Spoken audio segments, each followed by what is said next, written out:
Conversar con Diana Cohen Agré, filósofa, además la presidenta de Usina de Justicia, que tanto está trabajando, entre otras cosas, para darle a las víctimas de los delitos el lugar que le corresponde para que puedan dar batalla por la verdad y la justicia. Diana, han hecho un encuentro en los últimos días donde estuvo, entre otros, el fiscal Campagnoli con declaraciones muy fuertes. ¿Cuál es el primer balance que hacen respecto de eso? Bueno, ante todo, gracias por invitarme. En realidad tuvimos dos grandes encuentros. Uno con el doctor Campagnoli y el doctor Romero, que estaba en realidad dedicado a la prensa, para que la prensa básicamente tuviera acceso a todo lo que está pasando en la justicia, pero ya no desde el punto de vista de la corrupción, que es lo que en general se suele hablar en los medios, sino desde la justicia penal, concretamente qué es lo que está pasando a la ciudadanía, qué es lo que está viviendo la ciudadanía en este estado de incertidumbre, de inseguridad, donde realmente uno sale a la calle y no sabe si va a volver. Y eso también está íntimamente asociado a uno de los reclamos de Usina de Justicia, que es tener un abogado patrocinante para la víctima, que esa realmente es una falencia de un derecho penal creado en el siglo XVII y XVIII, y donde hoy en día, en el siglo XXI, yo digo, ¿cómo puede ser? Existen derechos para todas las minorías y no existen derechos para las víctimas. Me impactó mucho, Diana, sobre esto que dice, hace algunos meses, declaraciones de la propia Sandra Arroyo Salgado, jueza federal, es decir, que conoce el sistema penal muy bien, con mucho detalle, dijo que hasta que no sufrió el asesinato del padre de sus hijas, ella no se había dado cuenta de la ausencia que tenían las víctimas en el proceso penal, que a las víctimas no se las escucha en el proceso penal. Y yo siempre digo que las víctimas estamos en un estado de orfandad procesal. Es decir, apenas se produce un delito que la víctima no buscó, entonces la víctima es prácticamente echada de la causa. Es decir, la causa pasa a estar en manos del Estado.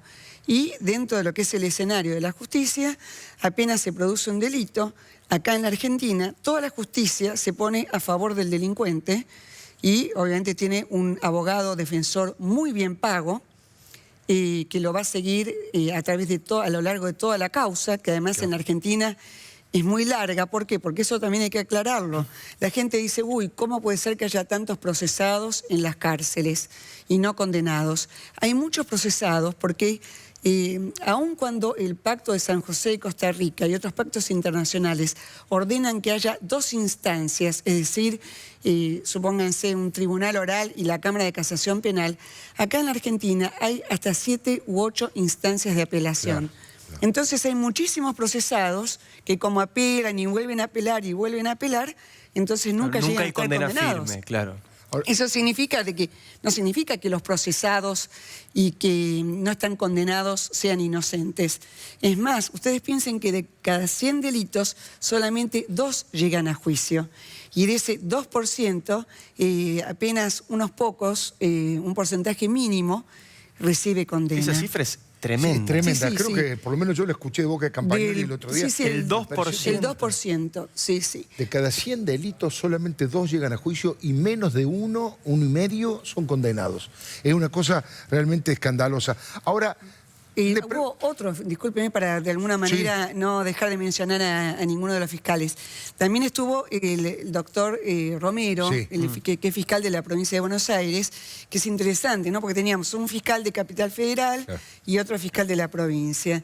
Y lo que Romero resalta es que en la justicia, en realidad es una injusticia invertida. Es una injusticia, perdón, eso fue un fallido, ¿no?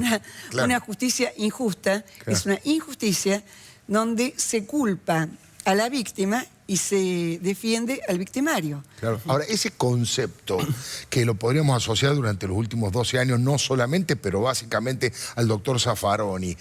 Lo nuevo que ha pasado políticamente en el país, digo, la presidencia de Cambiemos, de Mauricio Macri. La posición que ha tenido Bullrich el día de hoy. La posición que tiene Patricia Bullrich respecto de, bueno, la muerte que produjo Lino Villar Cataldo de la persona que lo había ido a asaltar. Digo, Patricia Bullrich dijo, ministra de Seguridad, la única víctima acá es el médico, es justamente la persona que fue asaltada, no es víctima el delincuente abatido. Esta es la posición oficial. Le preguntó hace un ratito si era personal oficial y dijo oficial. Es la posición oficial. Supongo que usted está absolutamente de acuerdo, pero digo, ¿se han generado las condiciones para modificar esta realidad en los juzgados, desde el punto de vista cultural, modificar las leyes que haga falta para que la víctima tenga realmente toda la protección que la víctima debe tener? Es que, si tengo que ser franca, no es que todo se termina con Zaffaroni.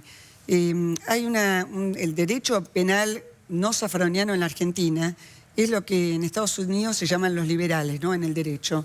Lo que pasa es que una cosa es ser abogado en Estados Unidos, donde hay pena de muerte y donde una persona que comete un delito grave no sale nunca más en su vida de prisión. O lo mismo, una cosa es ser abogado en Finlandia y otra cosa es la Argentina. En la Argentina se hizo un experimento social y lamentablemente cuando yo hablo con esta generación de abogados que se apartaron de Zaffaroni, pero que mantienen un paradigma judicial con muchas cosas en común con Zaffaroni. Fundamentalmente, por ejemplo, el reemplazo de la prisión por las penas alternativas, que podrían funcionar muy bien en Finlandia o en países europeos, donde realmente la justicia funciona. Entonces una persona que mata, porque estamos hablando de delitos gravísimos, va 25 años preso y después durante 5 o 10 años tiene que hacer una probation. Acá no, acá nos encontramos con una situación en que una persona mata y a los 3 años o al año y medio ya está haciendo la probation. Y la probation, que es pintar una escuela, hacer trabajo solidario. Es increíble. Entonces, ¿cuál es el experimento social con el que en realidad estamos ahora viviendo las consecuencias? Que no solamente somos los ciudadanos en general que estamos recibiendo estas especies de bofetadas por parte de la delincuencia, sino que incluso el mismo presidente o la gente que realmente está conduciendo el país también recibe ese tipo de bofetadas. Ahora, doctora, respecto de este tema específico que ha generado tanta polémica en estos días, estamos hablando del doctor Lino Villar Cataldo, que él con su propia arma mató al delincuente que le había ido a robar el auto. Ya sabemos lo que dijo Patricia Bullrich, la única víctima acá es el doctor Villar Cataldo. ¿Cuál es su posición? ¿Qué le llamó la atención del debate que se instaló en la sociedad? ¿Qué reflexiones puede hacer al respecto? En realidad, en la sociedad prácticamente no hubo debate porque en la sociedad la opinión es unánime. Si usted, por ejemplo, lee los comentarios en los foros de los diarios, o incluso la semana pasada tuvimos precisamente una reunión de Usina de Justicia con la comunidad, con la sociedad, la gente en realidad quiere la sanción.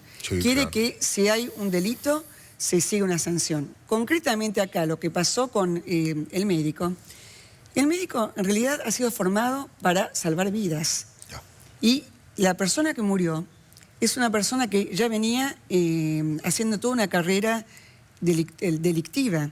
Y eso está muy claro en el Facebook del hermano, donde el mismo hermano reconoce que el muerto se había mandado unas cuantas macanas y a pesar de eso él lo seguía queriendo y lo seguía apoyando. Entonces, por el lado de la sociedad, a mí no me llamó nada la atención.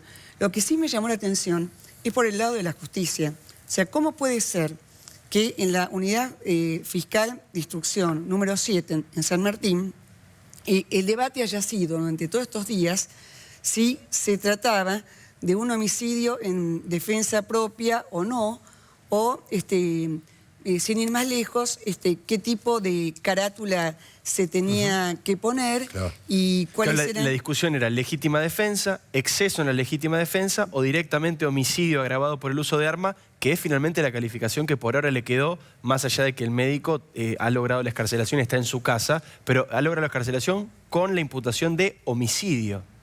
Claro, pero...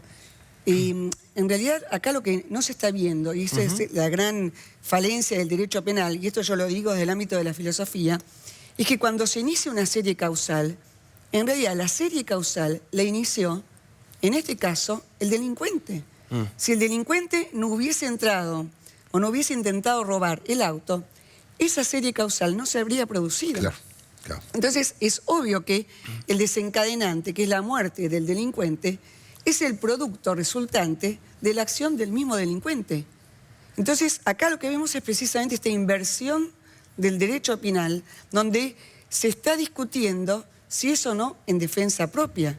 cuando con toda claridad lo es, porque aparte lo que me llama la atención es que se está desconfiando de la palabra del médico, que es una persona que tiene una vida impoluta, y se está en realidad tomando la palabra de los familiares en realidad yo no voy a decir de la víctima, porque esa víctima es una víctima que se buscó esa situación. Los familiares del delincuente que murió, digamos, el delincuente que está muerto. Llamemos a las cosas por su nombre. Ahora, tampoco me parece, también hay que tener mucho cuidado porque en medio de este debate se ha filtrado también el hecho de, bueno, la proclamación de los justicieros, la incitación a la justicia por mano propia. Yo tampoco no tengo ninguna duda que ha sido en absoluta defensa propia de todo lo que he leído y creo que la única víctima es el doctor Cataldo, no tengo ninguna duda. Pero digo también hay que ser cuidadoso con los juicios para no alimentar en la población que sufre tanto la inseguridad, la posibilidad de que se vayan a comprar un arma y que utilicen la justicia por mano propia. Y acá lo que vemos es ausencia de Estado. Claro. Es una ausencia de Estado que,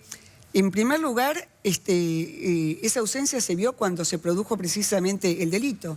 Es decir, si el doctor Cataldo fue atacado, se intentó robar el auto, es porque no hay un Estado que lo protege. Claro. Y si de después, hecho, había comprado el arma por eso, pues ya lo habían asaltado varias veces. Claro, siete veces lo habían atacado. Entonces, aparte es ridículo, porque si usted lee lo que va diciendo la fiscal, Diana Maico, e incluso el juez de instrucción, que es el doctor Ollanarte, dice, bueno, que en realidad como para poder juzgar si fue en legítima defensa o no, hay que ver la totalidad del hecho, la resultante del hecho. Y pensarlo así es una cosa muy loca. ¿Por qué?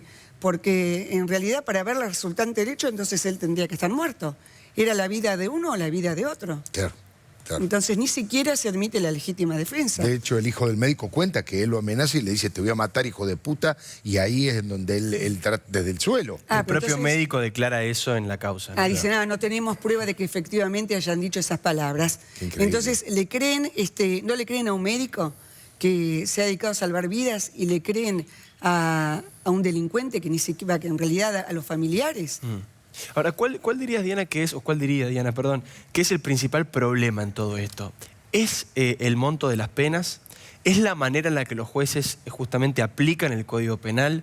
¿Es que no los agarran? Por esto que decíamos hace un ratito, el 2% apenas llega a juicio. ¿Cuál marcaría que es el principal problema que tiene la sociedad con este tema? Una ideología de base, una ideología buenista que ve al delincuente como una víctima al que la sociedad le debe algo. Y eso lo vemos con claridad en este caso. Fíjate que si todos los días en realidad hay delincuentes que matan a inocentes, y sin embargo es un caso más entre otros. Hoy de hecho hubo un caso de un hombre que fue acribillado cuando le querían robar el auto, ¿no? Justamente en este contexto ocurrió un hecho... No sé si es el mismo, pero también a las 6:30 de la tarde salió en los diarios que mataron a un muchacho que estaba llevando al colegio a su nena de 5 años. Exacto. Junto a la mujer. Ese caso, sí. Ese mismo caso. Entonces, esto fue noticia porque precisamente hubo una defensa por parte del médico. Que además, no sé si lo comentamos, bueno, ¿cuáles son las condiciones para considerar un acto en legítima defensa? Las condiciones es que tiene que haber una agresión, acá la hubo, porque en realidad el delincuente entró a robar el auto. Y hasta lo golpeó además. Le pegó un culatazo y esa marca está en la cabeza. Y además, como no sabía manejar el auto, no sabía manejar la caja automática, entonces lo pisó, le pisó las 2 piernas. Hubo una agresión, entonces la primera condición se cumple. La segunda condición es que la respuesta tiene que ser proporcional a la agresión. Obviamente, si hay 3 personas que me están atacando para robarme e incluso para matarme, es lógico que uno trate de defenderse como se pueda. Y en tercer lugar, la tercera condición es que no tiene que haber una provocación, tiene que haber una provocación, que efectivamente en este caso también la hubo. Entonces, si se dan las 3 condiciones, ¿cómo puede ser que todavía se esté discutiendo si se trata de un homicidio o si se trata de legítima defensa? Cuando obviamente se cumplen las 3 condiciones perfectamente. Diana, lo que pasa es que el problema de los jueces, discúlpeme, Alfredo, no, por favor, es que los jueces interpretan y sientan jurisprudencia con sus interpretaciones. Entonces, por ejemplo, el Código Penal dice, el juez podrá. ¿Cómo se interpreta? El juez deberá. Entonces, el poder se transforma en deber. Eso es afaronismo puro. Es un zafaronismo, pero además del zafaronismo, es precisamente toda esta teoría liberal del derecho. Esta teoría liberal del derecho, que en ese sentido tiene muchos puntos en común con la teoría de Zaffaroni, que es la teoría hegemónica en las universidades, fuera del zafaronismo, en las universidades, por ejemplo, en las universidades privadas. Hay muchos abogados en esas universidades privadas que se formaron en Estados Unidos, y en Estados Unidos, una vez más, un país donde existe la pena de muerte, obviamente Claro. el péndulo tiene que ir hacia otro lado, pero no acá en la Argentina, donde fuimos víctimas de un experimento social que todavía se cobra vidas en el día a día. Hablando de víctimas, bueno, usted obviamente es la madre de una víctima, usted ha perdido un hijo. El reclamo de las víctimas cuando se acercan a Usina de Justicia, distinto tipo de víctimas, algunas que han tenido que padecer todavía la humillación de los victimarios, cuando lo han encontrado después y que lo siguen amenazando. ¿Cuál sería hoy el reclamo más importante desde el punto de vista de la vida cotidiana? No digo del punto de vista del derecho. ¿Qué es lo que reclaman? ¿Qué es lo que están exigiendo? Lo que pasa es que en el caso de las víctimas, la vida cotidiana ha sido totalmente atravesada por un la acto pérdida. por la pérdida y un acto que no buscó. Claro. Entonces lo que reclamamos las víctimas es tener un seguimiento de la causa a lo largo de todo el proceso penal. Es decir, tiene que haber un abogado que acompañe a la víctima desde el cementerio, Claro. como dijo el otro día una compañera en Usina, Claro. hasta que es liberado, a lo largo de toda la ejecución de la pena. Porque no puede ser que la víctima sea echada del proceso, cuando la víctima es la primera perjudicada. Y hay otra cosa más. Claro, cuando uno dice, bueno, nosotros reclamamos un abogado que defienda a las víctimas. Entonces el argumento de los operadores jurídicos es decir, no, pero para eso está el fiscal. El fiscal, en realidad, es un representante de la sociedad y defiende los intereses de la sociedad. De ahí que yo decía antes que la víctima se encuentra en un estado de orfandad procesal. ¿Por qué? Porque el victimario tiene un abogado muy bien pago por todos nosotros, la sociedad tiene un fiscal, Y y ese fiscal puede acompañar o no Claro. a las víctimas. Tenemos, bueno, mi propio caso, discúlpenme que sea autorreferencial, No, pero está muy bien. donde el fiscal de casación, cuando hubo que rebajar la pena al asesino de mi hijo por orden de casación, de Slocar, bueno, este trío de la Sala 2, yo tuve que escuchar del fiscal que decía el asesino, lo noto arrepentido. Le voy a poner otro caso más reciente. El caso de este chiquito, Matías Gandolfo, Claro. donde fue seguido por un fiscal a lo largo de toda la instrucción y 2 días antes le cambiaron el fiscal. Y la fiscal, de apellido Paiva, en realidad no dejó absolver, permitió la absolución Claro, del acusado. Claro, no jugó. Ay, ay, ay. Diana Cohen-Agrés, muchísimas gracias por presentar estos temas con tanta dignidad y con tanta claridad. Bueno, si me permite solamente, bueno, una vez más el pequeño aviso que suelo dar, estamos en Usina de Justicia, estamos en Facebook, estamos también en Twitter y realmente necesitamos que nuestra voz sea la voz de esa sociedad que se encuentra desamparada e inerme, no solamente frente a la delincuencia, sino también frente a un poder judicial que es absolutamente indiferente a nuestros reclamos. Diana Cohen-Agrés con un reclamo realmente tremendo, desgarrador.